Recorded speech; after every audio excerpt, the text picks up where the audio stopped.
Okay, can you tell me a little bit about this British leak scandal? This is a huge story, actually. I'm glad you brought this up because it is very, very interesting story, actually. It gives you the whole idea about the realities of how Britain works and the Hmm. difference. And when we say that we're the great democracy and China is this totalitarian Hmm. dictatorship, well, sometimes it feels like as if the opposite is true. Briefly, this. Um, the British, obviously, during the recent period after the Britain and America invaded Afghanistan, the British Army was there for a very, very long time, Hmm. and they developed their own networks of people who worked for them, um, people who had close contacts with the British military and the British civilian administrators who were in Afghanistan. As we know, they all had to leave Afghanistan Hmm. in a hurry in 2021, and the Taliban took over. Well, in 2022, a year later, um, some kind of survey or study was made to try to find out who these people were, these Hmm. people who'd worked for the British in Afghanistan, and to see whether or not the British government was responsible for them and what it should do for them. Well, at some point, in circumstances that have never been made clear, in 2023, the British Defence Ministry, an official of the British Defence Ministry, sent a whole list with all the names of these people um, um, through an email which wasn't secure. Hmm. And there was fear that the Taliban might have access to that list. They probably did, by the way, just to Hmm. say they probably were aware of it. So the British government then decided that it needed to do something to save and rescue these people. And at the same time, they didn't want to admit that this had happened. Yeah. They always say they didn't want to disclose it to the Taliban, but then, of course, the Taliban knew about it because that's why the British were so concerned to, do all of this. So they go to the High Court in London, and they obtain from the High Court, a type of order which is called a super injunction. Hmm. Now, important to say that this is an Hmm. order that is obtained from a judge, but there is no opposing side. Hmm. So it's just the government goes and speaks to the judge.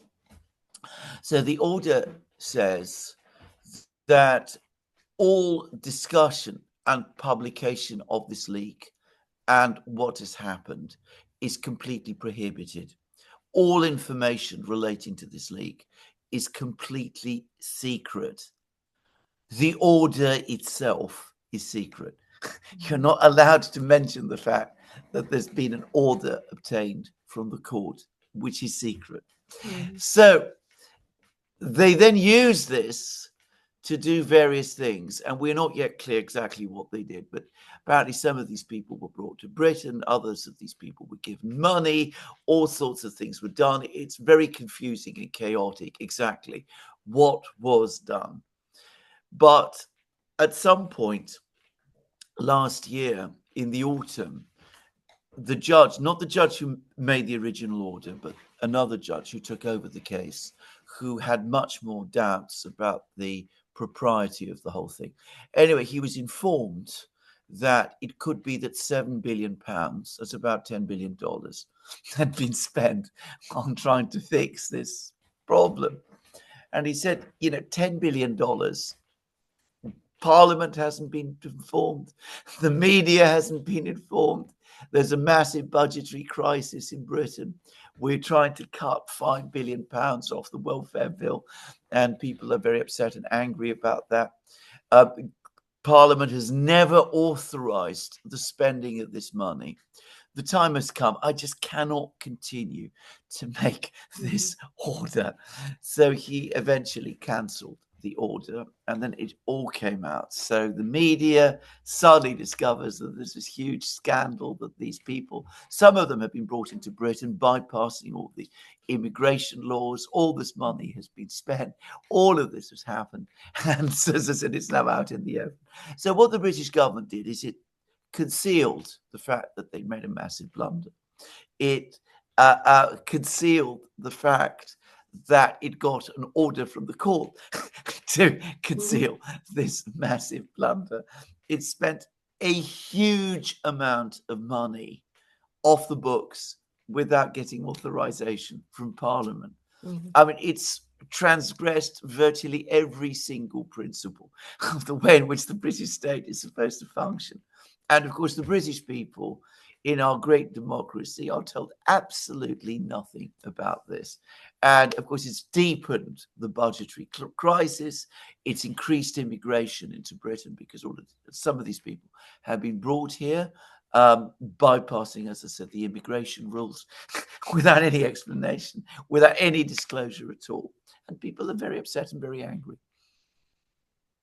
And I think after this email that you mentioned is sent out, I guess by accident or something, it wasn't immediately discovered by itself. So the email, the breach happened in 2022, February. That's right.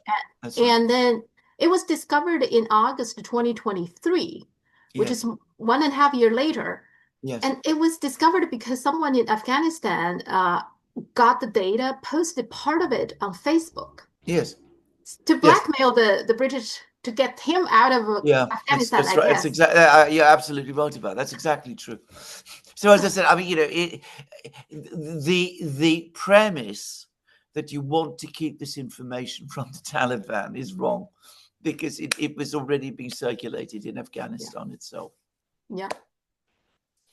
And the other thing is interesting is that when they're trying to get people. Now, these people have been working, I guess, for Britain, right? So for these kind of people, I think in China, people look down on these people they see them as traitors, okay? Yes. So some of them, for example, in Hong Kong, they very much want to move to Britain and etc. And China, lots of people saying, if these people want to move to Britain, let them do that and don't come back. So that's the attitude. So can I just tell you something? It's also the attitude in Afghanistan. I mean, one of the things that you must have noticed, there is no great tale of huge reprisals being taken against these people by the Taliban. The Taliban would just love them to go away. And in fact, if there were ever any kind of problems, I know the system of the Taliban very well. They would say to the British, like, fine, take them out, just get rid of them.